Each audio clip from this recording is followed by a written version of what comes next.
and just go ahead and take it away. Jenny, if you have any questions along the way, feel free to pop in and join us for our conversation. So sounds great. Okay, Kristen, I'm going to turn it over to you. All right.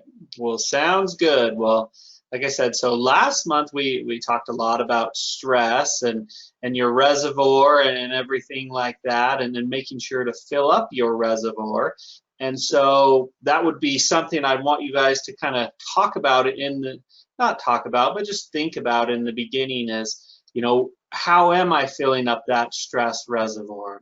Am I letting too much water out with the things that are stressing me out, whether it's the COVID-19 or, you know, any of the other stresses that we have going on, you know, in the world, and we have a lot of them happening right now. But I would want you to think about, okay, so those things are taking water out of my reservoir. Am I putting water back by doing the things that I enjoy, and by talking with people that I care about, and by exercise and sleep? And so that's kind of just a summary of some things that we kind of talked about last time. But just in the beginning here, I just want you to kind of think about, what level is your reservoir at?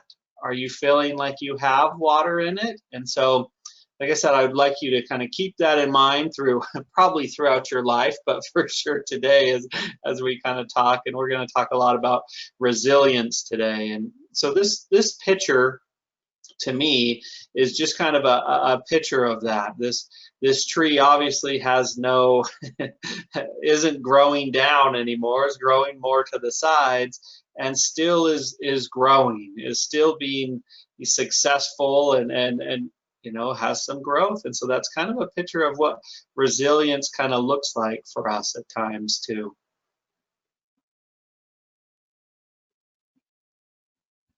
We can go to the next slide if possible. I don't know if you're still there, Anne. So a couple, you know, quotes for you guys that I really, really liked. So I'm just moving this out of the way a little bit. So the human capacity for burden is like bamboo, far more flexible than you'd ever believe at first glance. So to me, it just means that our ability to be resilient is you know, is huge. You know, we have a huge capacity to be able to do that, more than we even know. So it's your reaction to adversity, not adversity itself, that determines how your life story will develop. And so like I said, these are just some thoughts about resilience, and some thoughts that can be really beneficial for us. The difference between a strong man and a weak man is that the former does not give up after defeat. So just something to kind of think about with that is that we all are going to fail. We all are going to have hardships. We're all going to have difficult things happen. And the one that's really a strong person, the one that's going to be successful, is the one that doesn't give up. Just a couple quotes for you. Yeah, and then on to the next slide. So resilience isn't about floating, back one. so resilience isn't about floating through life on a breeze or skating by all of life's many challenges. It's about experiencing all the negative, difficult, and distressing events that life throws at you, and somehow staying on task and being optimistic and being high functioning. So those are a couple things that, you know, that life is, you know, just like we talked about, life is going to be difficult from time to time. We're going to have water being taken out of our reservoir. We're going to have difficult things happen. But the people that are more successful than others are the people that are able to stay on task, to keep doing things to refill that reservoir, to be optimistic, and to find ways to continue to function successfully. You know, it's interesting that with resilience, you know, it's really requiring that we're able to manage, you know, emotional distress. We're going to have things that happen, and to some extent those are going to be good. You know, difficult things are going to be good for us, and that's how we're going to learn and be able to deal with them and kind of move on and be really successful in that way. Okay. Yeah, on to the next one. We're going to talk about some characteristics of people that are resilient. So these are some characteristics, and I want you guys to kind of think about it as we're talking about these. Are, do I have these characteristics? And if not, let's talk about how to get those. Let's talk about how to put some work in to have them in your life. So they have a sense of autonomy. They have some independence. They believe in themselves. They're calm under pressure. And so we all get stressed from time to time, but they're able to kind of regulate that stress. They're able to be calm in stressful events, whether that's through, some of the skills like we talked about last time, whether that's, deep breathing or using their senses or finding a safe, calm place, whatever it is, they're able to find ways to be calm.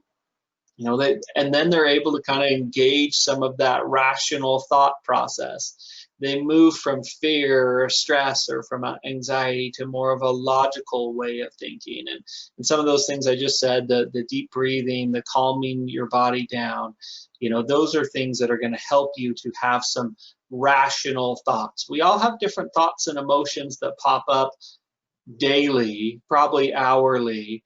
And we get to decide whether that's a rational thought that we want to keep or one that we need to get rid of.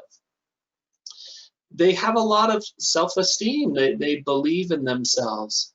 They know that they have some skills, even though they're not perfect. And they're pretty happy about those. And they like to demonstrate those skills to themselves and oftentimes to others to feel good about the things that they're doing. They're optimistic. They're looking for the future. So we have, a crazy pandemic going on right now. And so people that are resilient are optimistic about the future. They're looking forward to, what it's going to be like in the future. They're finding good things about each day, even though we have a pandemic going on. So they have a lot of optimism. They have that emotional intelligence and a lot of happiness. And so that means that they kind of know how they feel. They're able to talk about their emotions from time to time. They don't have to do it all of the time, but they're able to kind of, go into some of those emotions and recognize how they're feeling. So they believe that their life matters. They have some meaning and some purpose to what they're doing. And they can laugh, about different things. They can laugh about things that they do. They can laugh about mistakes that they make. They can laugh about things that happen throughout the day. There's a lot of good in the world, even though we're dealing with some difficult stuff. And then they learn to help each other. That love and compassion is one of the huge things that helps reduce stress is helping each other and that really does a good job in reducing even some physical effects that stress can have on us. So there are a lot of good characteristics of a resilient person. So just in thinking about that, I'd like you to think about, well, how many of those do I have? I think there might be 9 of them on there. So, okay. Next slide, please.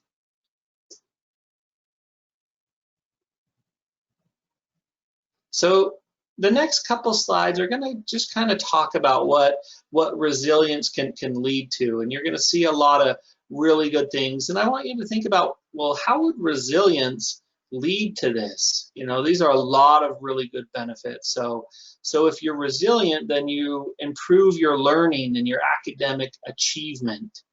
You lower your absences at work and school, due to sickness. Remember last time I talked about people that are stressed, stress is 75 to 90% of the reason why we go to the doctor, and that's because of being stressed. And so if you're resilient, then you're able to reduce some of that stress that you have and make it more likely that you're not going to get sick or you're not going to, miss work because of things like that. They reduce risk-taking behaviors if they're resilient. And so some of this could be, well, you know, that they're not depressed or they're not struggling with those things. And so sometimes when people are just, you know, depressed or anxious or having some of those struggles, then they'll move towards drinking or smoking or using drugs, you know. And so this being resilient reduces that, because they feel good about themselves, they feel good about the future, and they help each other. And so there's less time, there's less reason to use drugs and alcohol. You know, like I said, they're more involved in their community. So they want things to be good. They want to help out the community. They want to be positive about things going on. And their physical health is better. Some of it's because they're not drinking or smoking or doing those things, but a lot of times they're exercising and getting good sleep and trying to feed their bodies right, because, you know, for one, they love themselves, they feel good about themselves, and they want to treat their bodies the best they can so their body can function as well as possible, and hence that reduces some of their mortality rate. So a lot of really good things with that. Next slide, please.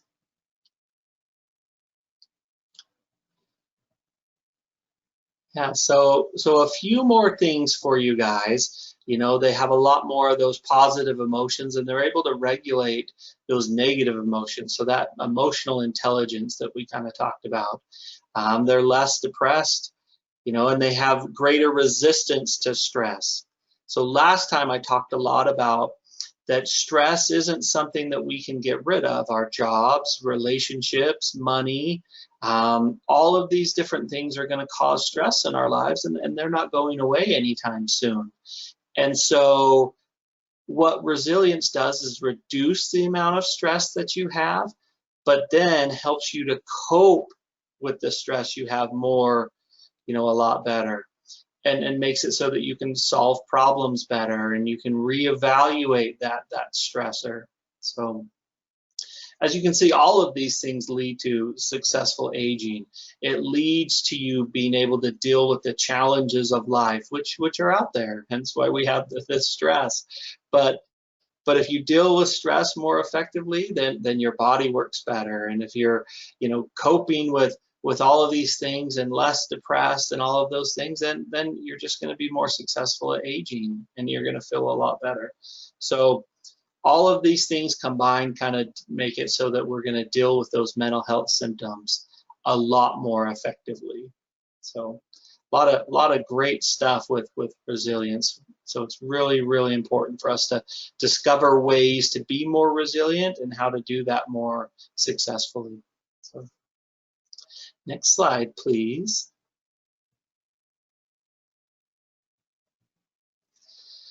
So that kind of brings up, so can we teach resilience? Can it be taught? And so, you know, some interesting things that go with that is, one, to some extent, you're either born more resilient or less resilient through your genetics. And then you have the nurture type of idea, where you can learn some of these things through early experiences.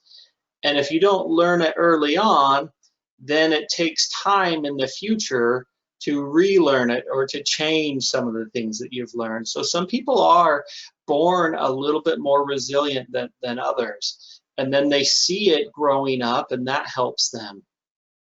But they can also be taught through presentations, through reading books, and then it's not just about knowing the information or hearing the information. Then it goes on to, you need to follow through with the information.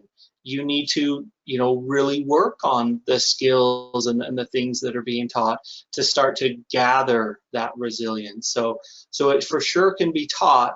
It's great to learn good information and to hear it, but then the second step is implementing it. So some of the things that people need to work on to learn it is breaking out of those negative thought cycles, you know, pushing back against, you know, catastrophizing, blowing big things up, you know, making them bigger than they are, or just looking at the negative. Or sometimes when we're stressed, then what we do is we see only negative things that are happening rather than focusing on some of the good. So we need to look at some of the upsides when we're faced with a setback. You know, you can look at this coronavirus business and you can think of, well, what types of upsides are there for that? And thinking about that can be really beneficial. You know, maybe it would be, well, I get to spend more time with my family. Maybe I spend less time driving back and forth from work. Maybe that helps the environment. You know, maybe we learn how to use technology more effectively. Whatever it is, all of these different types of things, there can be positives from every difficult situation. And if we look to those, then we're going to be more resilient and we're going to reduce our stress and just be more successful. Okay, next slide, please. So let's talk about setbacks a little bit. We're going to talk about that for, you know, a couple different slides. Setbacks happen and are going to happen and are going to be a part of my life and your life. And so what do we, you know, attribute these setbacks to? Are they all our fault? Are they because of our own, you know, inadequacy and making us, you know, feel like we can't really be successful in that way? And so, you know, is that where the setbacks come from? Are there's other things that contribute to that? You know, and are those things temporary? You know, I remember, you know, getting laid off from a job before, and that was really difficult for me. And in the beginning, that setback, you know, was my fault. Maybe I wasn't doing something right, or maybe I wasn't doing a very good job at this. You know, where it turned out that most everybody got laid off from that position, and I actually made it through multiple cutbacks to keep my job for a while. And so there's other factors that are going on there. And we kind of have that perfectionist kind of thinking as, you know, I need to be perfect.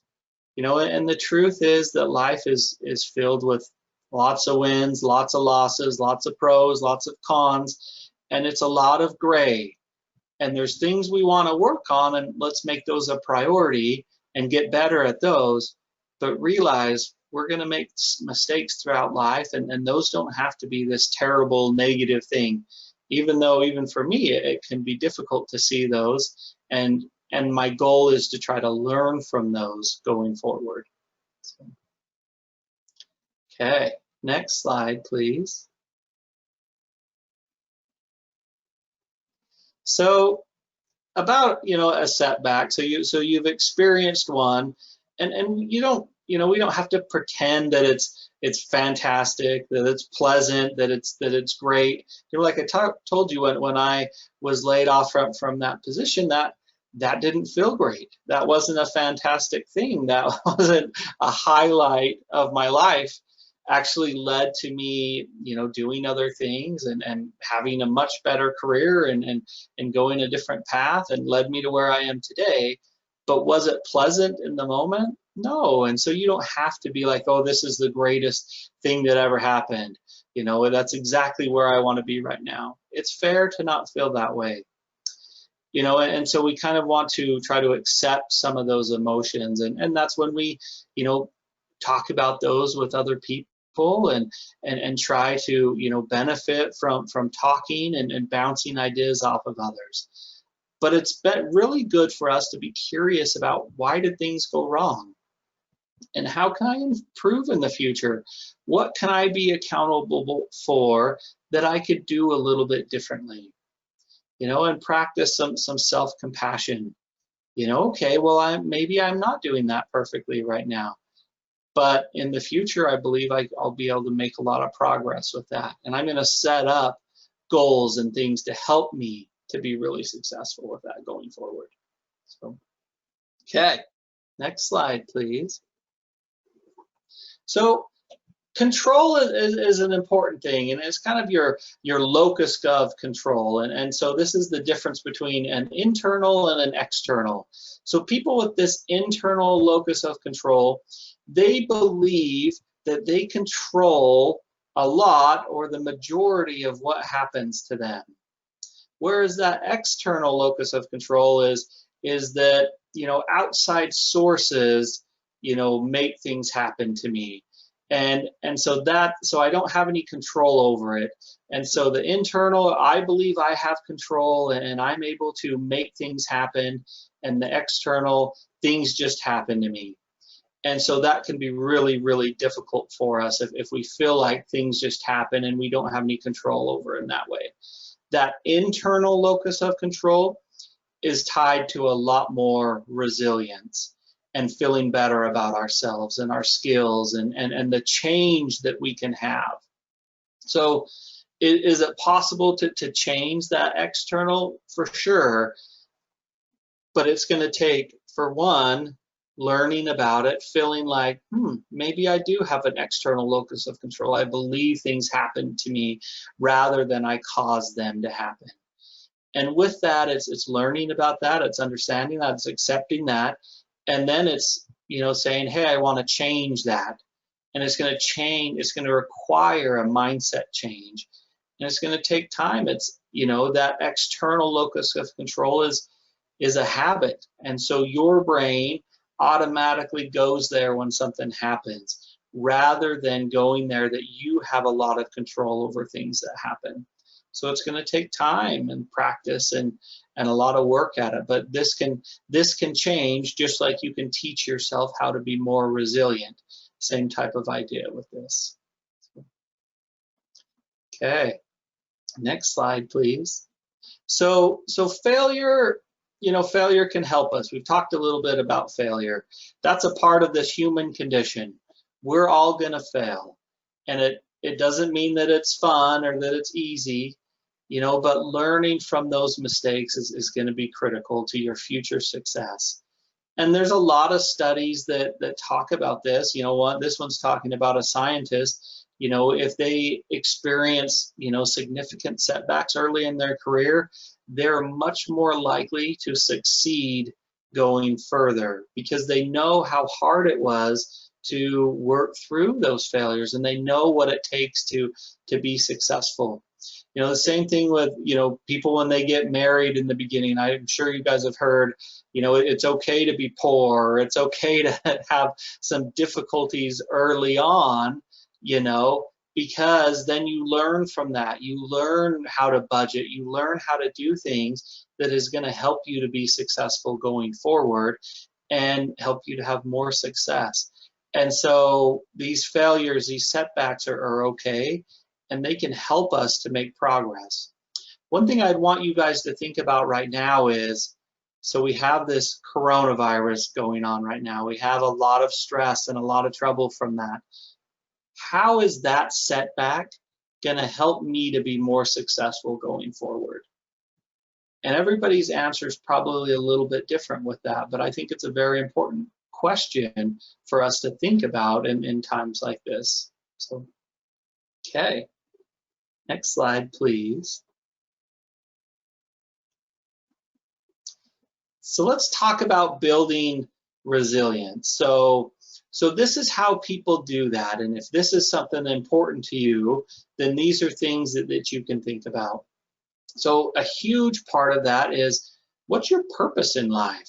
What are you trying to accomplish? What are your goals? What is like your main desire? Is it, do I want to help people? Is it, do I want to improve, my body? Is it that I want to deal with stress better? Is it, do I want to get healthy? All of these different things. What's our purpose? Do I want to be a good parent? Do I want to do a really good job at my job? And so those things can help boost you in these difficult days that, like I said, we're all going to have. We need to really think about, well, what positive abilities do I have? A lot of times in the counseling that I'll do with people, it's very, very easy for people to talk negatively about themselves or to say the things that they're not good at. It's a lot harder for them to be able to say, these are the things that I do really well. These are the things that I'm, proud about, the things that I've done or the effort that I've put in. And so it doesn't mean we have to be boastful and prideful about those things, but for sure inside you need to feel good about you. and that needs to be portrayed by the things that you do and the person that you are. You don't have to tell people about that. The things that you'll do will show them, how you feel about yourself and the good that you bring. The social network is huge. Having people that are friends, having family, having people around that you care about. That's going to reduce stress a ton, and it's also going to help you be more resilient because you have people to talk to, people to fall back on. Change is going to be something that's a part of all of our lives, whether that's getting laid off from jobs, whether that's staying home from and working from home, whether that's any type of change. There's tons out there, and they're going to happen to all of us. And knowing that that's a part of it, and preparing yourself as much as possible for that change, and looking forward to it, having some optimistic thoughts about it. Being optimistic is real important. It doesn't mean you have to ignore problems and things going on, but you need to believe that I can work through this. I have the ability to be able to be successful in this type of idea. I can do this. I can work through this. I'm going to be okay even though we have a pandemic going on. And that can really help us to be successful. Okay. So with this, like we've talked about with most things, and for sure with stress management and everything, being as healthy as possible, taking care of yourself, making sure that you're getting exercise and sleep, and that you're eating, mostly healthy things most of the time. What you do most of the time is going to set you up for success. And so really putting some effort in on those things. And then, developing some problem solving skills. How do I work through these issues that are coming up? How do I do it in a calm way? Like we talked about, how do I be emotional intelligent about doing these types of things? So, goals are going to be important. Remember, you need to have things that you're looking forward to, things that are motivating, things that are exciting for you. And then, it's taking action. It's great to know good things. It's great to read tons of books and to go to school and to hear presentations, but that's only part of it. The next part is taking some action and really putting some effort into it. So, and then keep working. Yeah, it's going to take time. It's going to take some patience, and there's going to be hard times, but try not to get discouraged. And so these are, I think there's about 10 of them. These are things that help people to be really resilient and to build some of that. So a really good list for you guys to think about. Okay, just a couple more slides to go. And a couple more things. Justin, just wanted to hop on really quick. If any of you need to hop off, you totally can. We just have a few more minutes for those of you who'd like to stay. Cool. Thanks, Jenny.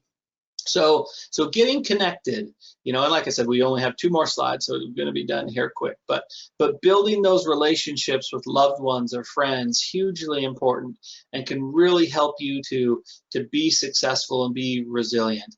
Do something meaningful every day. Look forward to something. Have something in mind of, I'm going to work on that today, whether it's a hobby, whether it's exercise, whether it's, I'm going to be mindful today, whatever it is. Have some purpose or something that you would like to accomplish. Learn from the things that happen. Learn from the difficult experiences that you have. Address some of those emotions, and then put in a plan in to help you to be really successful. Okay, one last slide for you guys. So a couple more tips for you. So you want to, try to remain hopeful. Anticipate some of that change that we talked about, and that will help you to adapt to difficult things, and know that there's going to be some new challenges. Those are going to be challenges that are going to be helpful to me rather than an obstacle that I'm going to be stuck behind and can't make progress with. So know that there's going to be challenges and remain hopeful about them. And then, be proactive, make plans, take action, try to improve on a lot of these things, and that can help you to be resilient and be more successful and get a lot of those benefits that we talked about before. So, okay. Well, Yeah, go ahead. thank you so much, Justin. I feel like, especially with everything going on right now, this is so applicable, and I think all of us can take some of the things that you've talked about today and try to apply them in our lives so that we can experience greater resilience and keep practicing until we can become more and more resilient. So appreciate you sharing that with us. Yeah, you're welcome. And like I said, it's not, well, one day I'm resilient and one day I'm not. It's always kind of, you're always keep growing. So one day, maybe you're struggling a little bit, and one day you're doing a little bit better. But hopefully you're growing along the way and becoming more and more resilient as you go. So yeah, thank you very much, Jenny. Thanks for letting me be here. Of course. Well, we wanted to let everyone know that if you want to talk more about resilience with your health coach, or if you want to talk to Justin, you can call Orion and either talk to your health coach, or we can get you in touch with Justin. And also wanted to remind you that your points will be on the wellness portal later today at myorion.com, as well as a copy of the slides and a recording. Also wanted to give you a heads up, the next few months I will be moderating these webinars. We're going to be doing a fun series with a few health coaches about the sources of influence. So you should be getting more details as those get closer, but just wanted to let you know that that's kind of the plan for the next few months. So thanks so much for joining us today, and hope you have a great day.